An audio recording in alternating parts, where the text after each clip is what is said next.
Indonesia tidak makmur karena kepatuhan pada hukum ini tidak dijalankan dengan benar, tetapi justru hukum dipakai sebagai senjata politik untuk membungkam mereka yang disebut sebagai dissenter. Iya. Mereka yang berbeda pandangan dengan kekuasaan itu sendiri. Baik. Jadi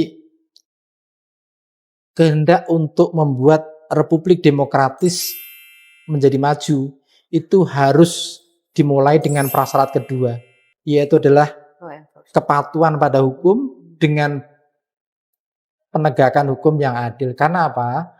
Karena kata Profesor Stephen Lewitsky dan Daniel Ziblatt, ketika hukum tidak ditegakkan dengan adil, tetapi justru dengan selective enforcement, tebang pilih, maka itulah yang menjadi tanda dari kematian demokrasi itu sendiri. Jadi demokrasi itu mati karena hukum tidak dipakai sebagai instrumen untuk keadilan, tapi justru sebagai weaponized law. Hukum yang dipersenjatai oleh dan demi kepentingan politik itu sendiri. Itu prasyarat kedua. Jadi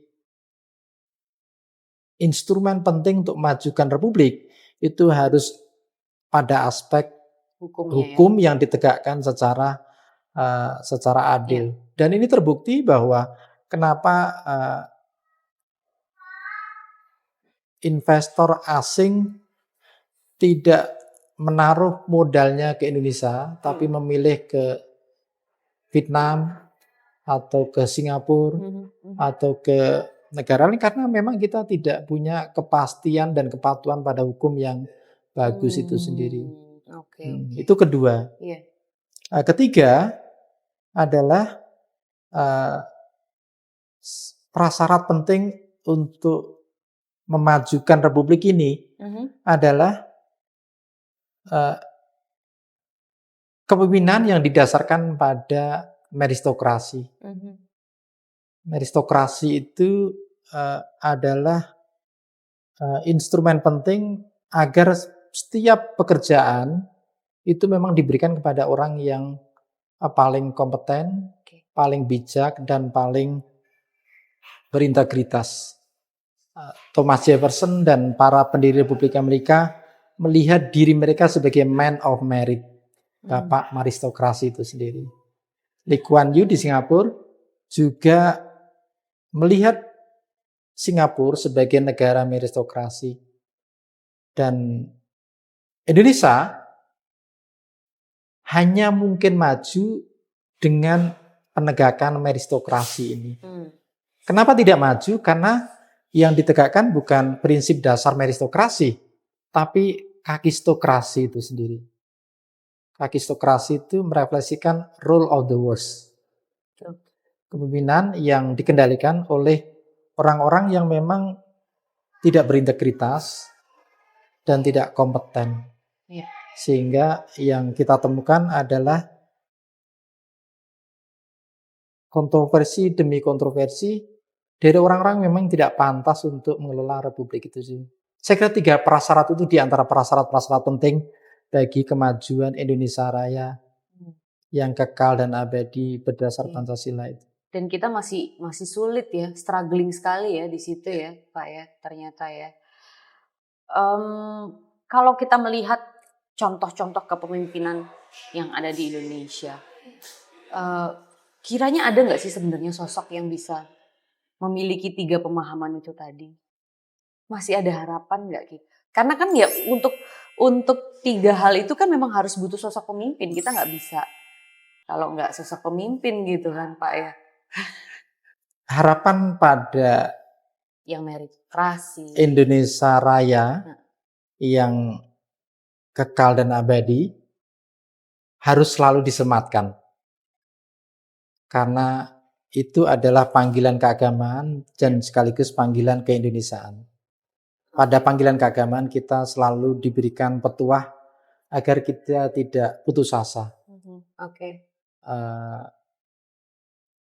Dan pada panggilan keindonesiaan, menyerah pada keadaan itu adalah tidak termaafkan. Baik. Karena itu yang kita tumbuhkan itu adalah merawat harapan agar Indonesia berada dan terus diarahkan pada jalan yang benar. Nah, harapan inilah yang sebenarnya yang selalu saya petik dari perjuangan para pendiri Republik itu sendiri. Teringat kembali ketika Bung Hatta di usia 26 tahun harus menghadapi satu persidangan yang membuat dia membuat pledoi Indonesia Merdeka. Pada penutup pledoi itu Bung Hatta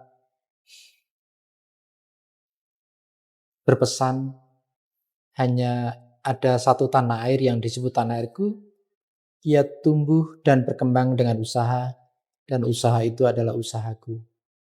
Saya melihat bahwa dari Bung Hatta kita belajar bagaimana ikhtiar untuk terus mencintai dan merawat tanah air itu harus selalu ditumbuhkan dengan usaha, dengan amal, dengan perbuatan. Dan dari Bung Karno kita juga belajar bahwa untuk mewujudkan Indonesia Raya kita harus selalu setia pada Pancasila, pada karakter bangsa. Karena terutama pada karakter ini sebenarnya yang hilang pada bangsa ini. Kita tumbuh menjadi satu bangsa tanpa karakter, nation without character, satu bangsa tanpa jiwa, nation without soul, sehingga kita menjadi bangsa yang lembek secara moral, lembek secara karakter. Ingat kembali ketika Bung Karno memperoleh diploma dari rektor Sekolah Tinggi Teknologi di Bandung yang kemudian berubah menjadi ITB. Pesan rektor kepada Bung Karno adalah, Bung Karno, Insinyur Soekarno, diploma ini kelak akan rusak dan hangus menjadi abu. Ia tidak memiliki nilai keabadian. Ia tidak memiliki nilai keabadian. Satu-satunya yang abadi adalah man's karakter. Karena itu berpegang teguhlah pada karakter itu, karena itu menjadi kompas moral bagimu dalam menapaki perjuangan untuk Indonesia ke depan.